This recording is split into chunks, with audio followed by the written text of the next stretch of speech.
bonjour à tous, c'est Pierre-Alexandre pour Technoïd. Aujourd'hui, on va faire la prise en main du Galaxy S7 Edge que j'ai reçu il y a quelques temps maintenant. Et donc, il y a déjà un premier petit avis sur certains trucs.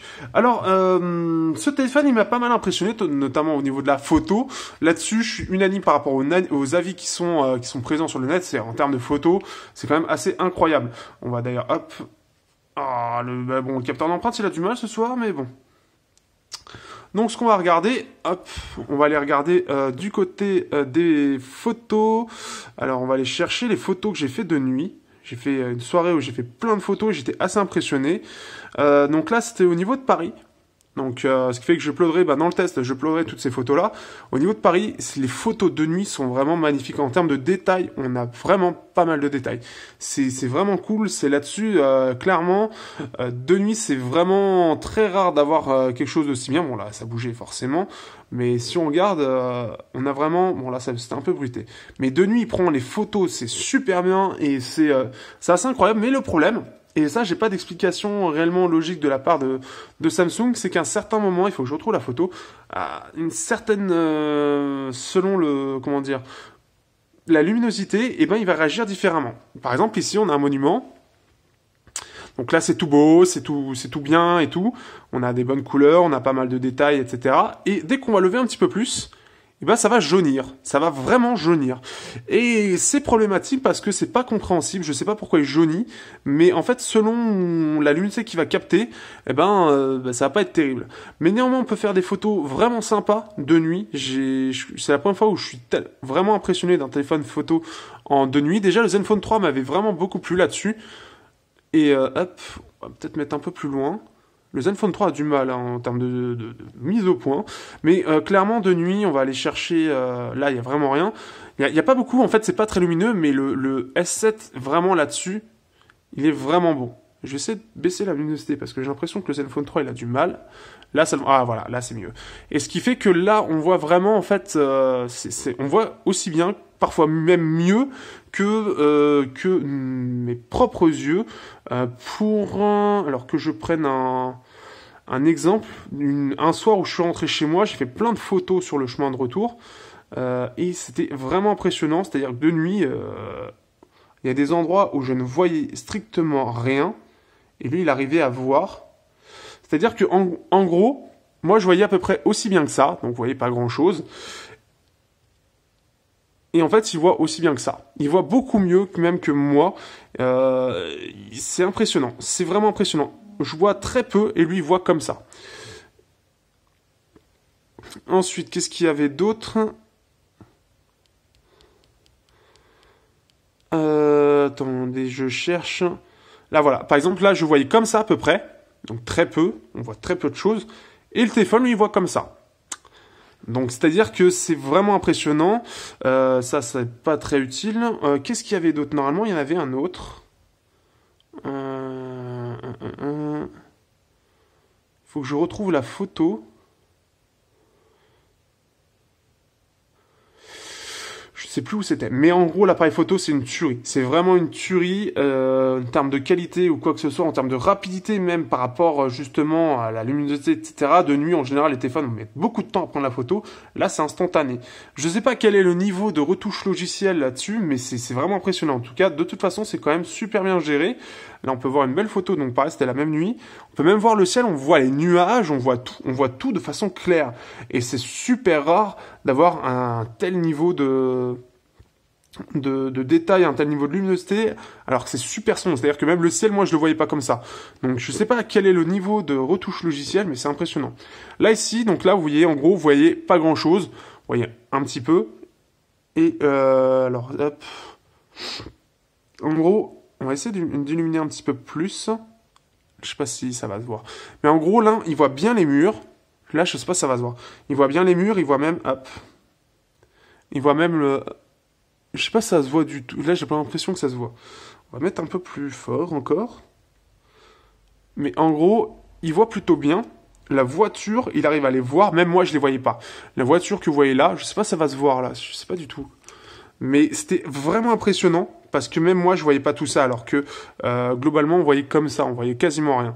Là, c'est vraiment impressionnant. C'est vraiment, vraiment impressionnant. Mais après, on en revient au souci. Là, je sais pas pourquoi. L'image est vraiment très jaune. Très, très jaune. Pour aucune raison particulière. Ça devrait pas être aussi jaune. Mais c'est vraiment impressionnant. C'est vraiment, vraiment impressionnant. L'appareil photo, il m'a vraiment bluffé. Là-dessus, clairement, waouh. Vraiment, waouh.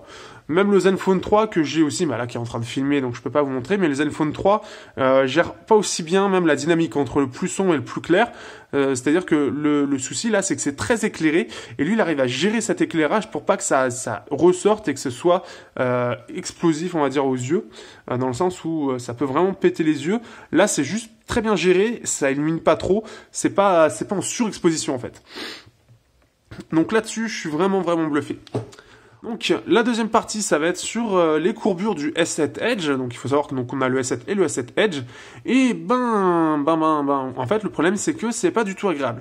Alors je vais le dire tout de suite, qu'est-ce qui aurait été bien de le faire? Eh bien c'est que cette courbure très grosse, bah, ce soit comme ça. Et qu'on ait à le prendre comme ça, et qu'on ait une courbure légère sur cette partie-là. Et là, la prise en main, c'est tellement mieux de le tenir comme ça. Bon là forcément on voit rien, mais c'est tellement mieux. Là on sent qu'on l'a en main. Là on a l'impression qu'il va nous glisser parce que là, pour le doigt en fait on a juste ça en main. Alors que là si on l'a au dos, et ben en fait on a toute la courbure qu'on tient bien en main et c'est largement mieux. Donc c'est là où je suis assez déçu, et en plus on peut voir que ça prend grave les prises de les traces de doigts, c'est impressionnant. C'est vraiment, vraiment impressionnant. J'arrive pas à les faire disparaître, elles sont tenaces. Mais là-dessus, c'est vraiment là-dessus où j'ai vraiment pas aimé. Et le problème, c'est qu'en plus de ça, quand on le tient comme ça, on va mettre comme ça. Voilà, c'est trop. Quand on le tient comme ça, le souci qu'il peut y avoir, c'est les faux contacts en fait. Donc il peut y avoir pour différentes choses. Ou par exemple, même quand on prend une photo. Je sais que par exemple, si je prends une photo, hop, ici, je vais être.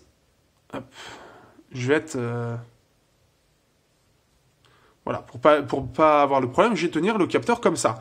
Le problème, c'est comme je tiens le capteur comme ça, si je prends une photo, parfois il va détecter un mauvais contact ici, sur les doigts du haut ou du bas, et ce qui fait que quand je vais appuyer, bah, ça va être comme ça en fait. C'est comme si je prenais pas la photo alors que j'appuie bien sur le bouton. Ce qui fait que ça, c'est vraiment relou. Et je trouve qu'au final, ça n'a pas de réel intérêt. Le plus gros intérêt aurait été vraiment comme ça, où ça aurait été très léger, mais ça aurait été carrément mieux. Parce que, voilà, et c'est quelque chose qui va un petit peu, je pense, se démocratiser pour ceux qui prennent de la MOLED. Mais au final, c'est pas très très utile, et c'est plus handicapant qu'autre chose. Donc ça, c'est un peu dommage. Après, ça reste quand même un très bon téléphone. Pour la partie, alors le problème c'est que là, il va y avoir la version de Nougat qui va sortir. Moi, j'ai pas la possibilité de voir ce que va donner Nougat. Apparemment, c'est très bien, mais là-dessus, j'ai pas trop de petites choses. Néanmoins, ce qu'on peut dire, c'est que TouchWiz, alors moi, TouchWiz, je redécouvre un petit peu. Alors, j'avais découvert déjà avec le A5, mais c'est vrai que là-dessus, c'est beaucoup plus léger qu'au départ. C'est très très léger, et au final, il y a juste des petites choses comme ça, mais c'est pas très utile. C'est des petits gadgets en général, et globalement, l'expérience est quand même beaucoup mieux que ce qu'il y avait il y a quelques temps, où c'était blindé de petites choses par-ci par-là, et il y en avait trop, et c'était trop en fait, tout simplement. Ici, on est sur quelque chose qui est plus proche d'Android pur, et c'est beaucoup mieux géré. Donc là-dessus, c'est vraiment bien fait. L'écran aussi, lui, il est bon. Il est vraiment bon. Par contre, la chose que j'ai aussi à dire là-dessus, c'est l'autonomie. L'autonomie, on a une batterie de 3600 mAh. Samsung a dit, ouais, vous allez voir, on vous a écouté, on a mis une grosse batterie. Une batterie de 3600 mAh, c'est bien, c'est très bien. Dans les tests, tout le monde disait, waouh, c'est génial, etc., blablabla. Et le problème, c'est que c'est pas le cas. Quand on regarde les screenshots, je sais pas où est-ce que je vais retrouver ça. Là, j'en suis, vous voyez, par exemple, à 3h33 à 31%. Ce qui est ridicule par rapport à une batterie de 3600 mAh. Et là, on peut voir le 666. Et oui, c'est les 33% de l'enfer. Mais réellement, l'autonomie est décevante. Je suis vraiment déçu. Là, vous voyez, je suis à 3h32, 22%. C'est vraiment pas terrible, en fait. On est vraiment limité. Là, c'est mon autonomie, il me reste 5%, 4h57. Donc, clairement, je suis déçu. Je suis déçu parce que je m'attendais à mieux, parce que avec beaucoup de téléphones, même avec ce téléphone-là, bon, certes, c'est pas un foot de guerre, c'est pas le mieux optimisé, mais il a une batterie de 3200 et il fait 5h30 à peu près. Lui, il fait 5 heures avec quelque chose, avec un écran AMOLED qui est censé moins consommer, avec un processeur qui est mieux gravé, qui est censé être mieux géré aussi. Samsung gère normalement bien ses téléphones, une plus grosse batterie. Et ben non, c'est décevant. C'est vraiment décevant. Donc ça, c'est... Voilà, je suis déçu. Je m'attendais à bien mieux de la part de Samsung. Et là, c'est pas ça. Néanmoins, c'est quand même mis à jour assez fréquemment. Donc tout ce qui est fixation de bugs, etc. Mais pour l'autonomie, c'est pas ça. Donc ce qui fait que je suis assez déçu et j'en attendais quand même un peu mieux. Je m'attendais pas à être extraordinairement surpris. Mais malgré ça, je trouve qu'elle est à peine 5 heures. Je suis déçu. Je suis vraiment déçu. Je m'attendais carrément à mieux. Qu'est-ce que je peux dire d'autre sur cet appareil-là, sur les choses? Bah après, globalement, c'est un bon appareil. Il y a des bonnes choses. Il y a une bonne amélioration de Samsung. Le S7 Edge est pour 680 €, parce que c'est aussi ça, l'avantage de mon test, c'est que ça va être un test qui va être, entre guillemets, à jour par rapport à d'autres, en termes d'autonomie, en termes de logiciel, en termes, justement, de prix, et aujourd'hui, il se trouve à 580 €.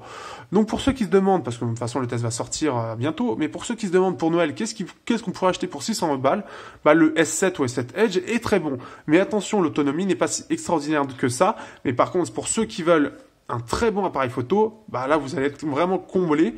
Le seul souci, c'est que sur certaines photos de nuit, bah ça va jaunir pour aucune raison particulière.